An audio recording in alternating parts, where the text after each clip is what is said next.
అందరికీ నా నమస్కారాలండి. ఇప్పుడు మీరు చూస్తున్నది 9th క్లాస్‌కి సంబంధించిన టోటల్ గ్రామర్ ప్లేలిస్ట్. అట్లానే ఇప్పుడు మీరు చూస్తున్నది మూవ్‌మెంట్స్‌కి సంబంధించిన total lessons list, summaries as well as every line explain చేయబడ్డాయి. ప్రతి వర్డ్ కూడా చెప్పబడింది అండ్ క్వెషన్ అండ్ ఆన్సర్స్ కూడా డీల్ చేయబడ్డాయి. వాటికి సంబంధించిన ప్లేలిస్ట్ అట్లానే టెక్స్చువల్ ఏవైతే లెసన్స్ ఉన్నాయో అవన్నీ చెప్పబడినటువంటి ప్లేలిస్ట్ ఇది. ఇప్పుడు మనం ఈ వీడియోలో మూమెంట్స్ సప్లిమెంటరీ రీడర్లోని 5th chapter the happy prince question and answers అనేది మనం చూడబోతున్నాం. పేజ్ నెంబర్ 36లో మనకు క్వశ్చన్ అండ్ ఆన్సర్స్ అనేవి కనబడతాయి.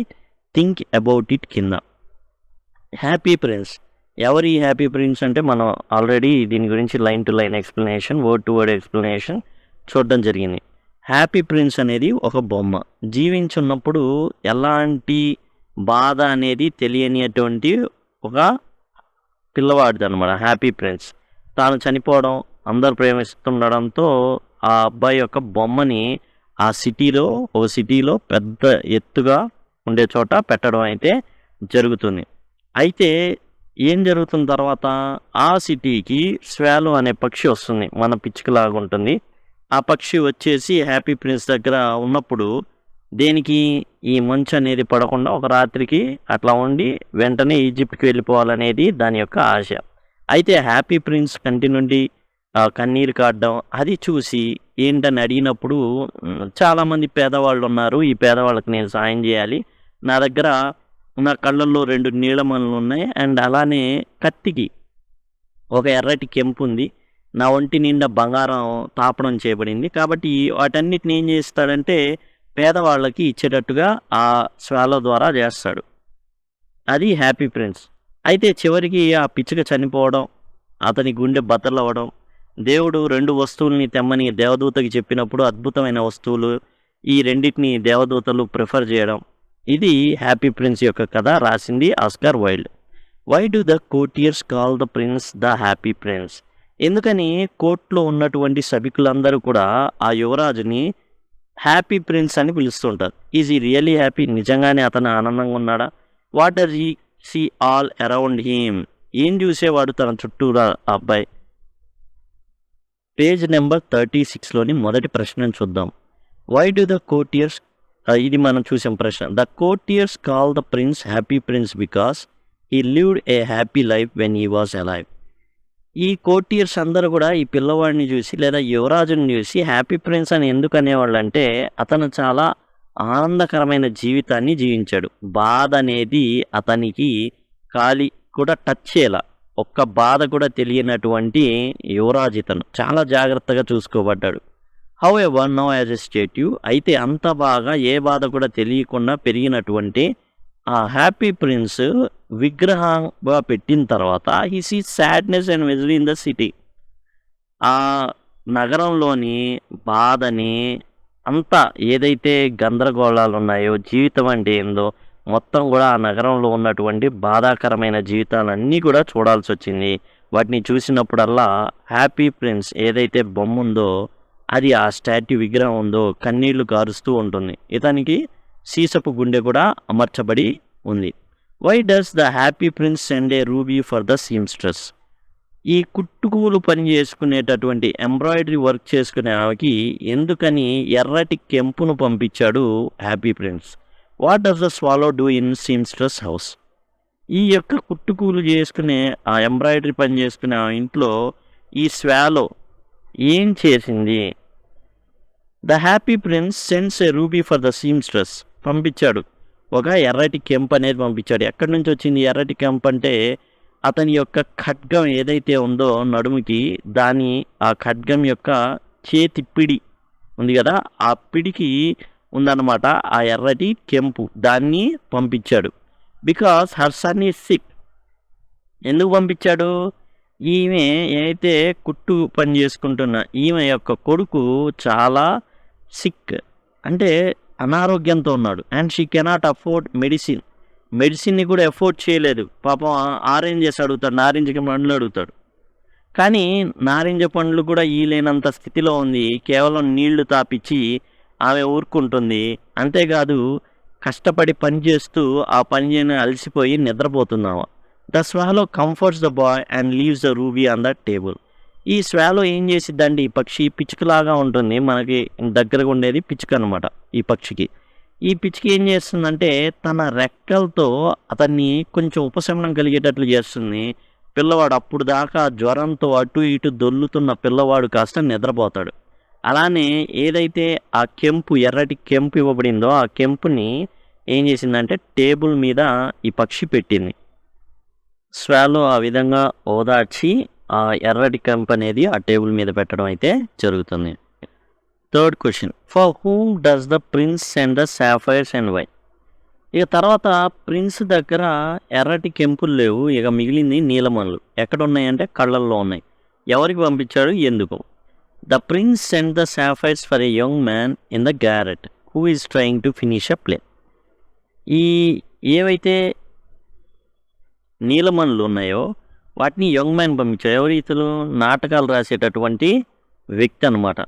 ఆ వ్యక్తికి నీలమణిని ఇవ్వడం అయితే జరుగుతుంది. The prince hopes the sapphires can be sold to buy firewood for warmth and to play to help him complete his play.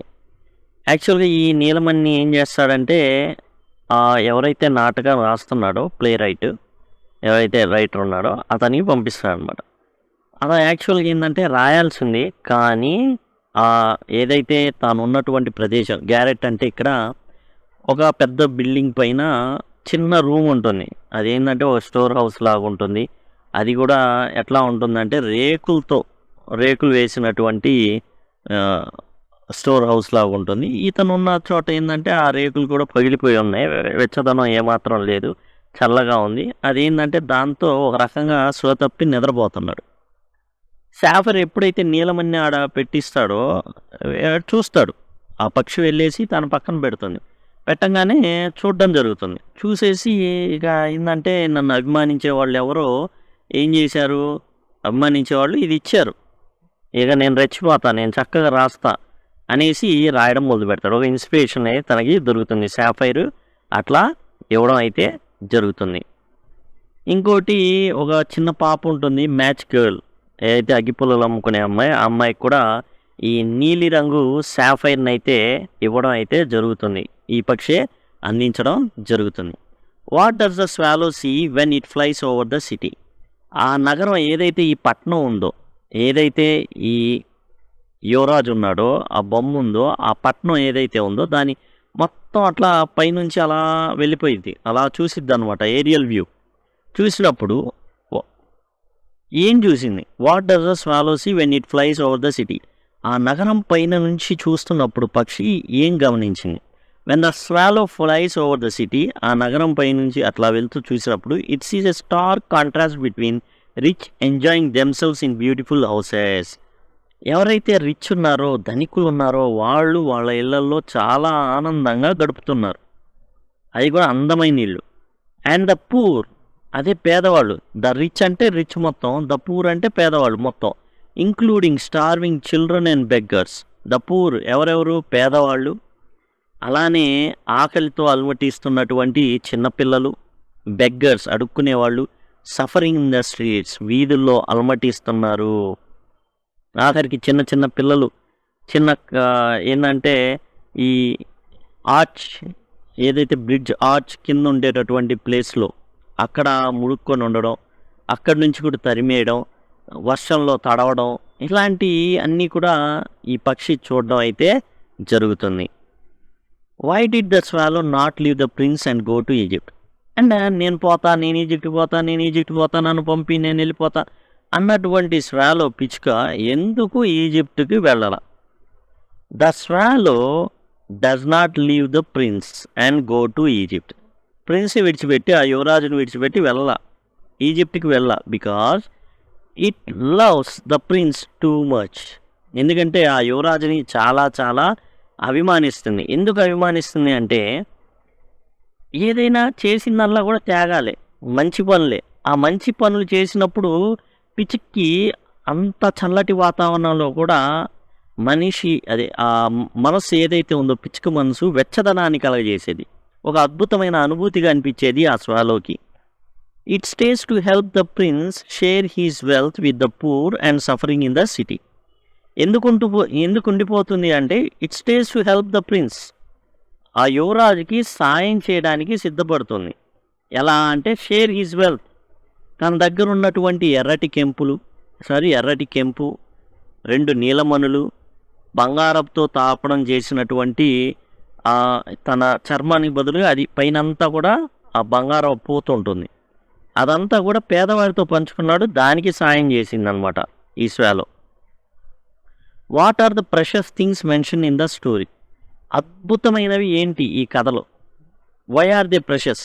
ఎందుకని ఇవి అమూల్యమైనవి? ఇవి ఎందుకు అంత అమూల్యమైనవి అంటే వెలకట్టలేనివి, వెల కట్టి కొనగలిగే స్తోమత ఎవరికి లేదు ఈ కథలో, ఆ నగరంలో కూడా. The precious things in the story are the leaden heart of the happy prince and dead swallow. ఎవరు ఏంటి అంటే ఇక్కడ మనం గమనించినట్లయితే సీసపు గుండె అదొకటి, అలానే చనిపోయినటువంటి పక్షి, ఈ 2 కూడా అమూల్యమైనవి. ఎవరు కూడా వెలకట్టలేరు. కానీ ఎక్కడున్నాయి? ఆ ఊరి యొక్క చెత్త దెబ్బలో ఉన్నాయి. ఊరి చివర్లో చెత్త ఉంటుంది, అక్కడ వేస్తారు వీటిని కూడా. They are considered precious by God. ఎవరు అమూల్యంగా భావిస్తున్నారంటే దేవుడు.